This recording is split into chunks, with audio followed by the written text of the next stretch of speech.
Nu mai e. Acum țin. Cred că plecă și el, săracul.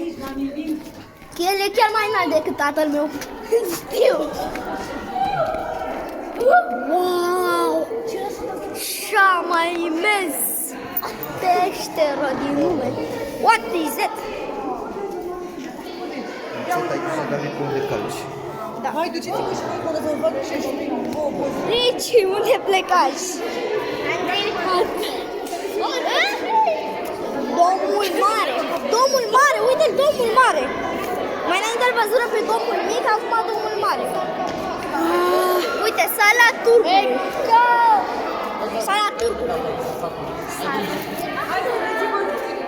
Uneți-vă toți unul lângă altul acolo și vă faceți și voi poze. Hai! Imediat. Ușor, ușor, uitați-vă la picioare.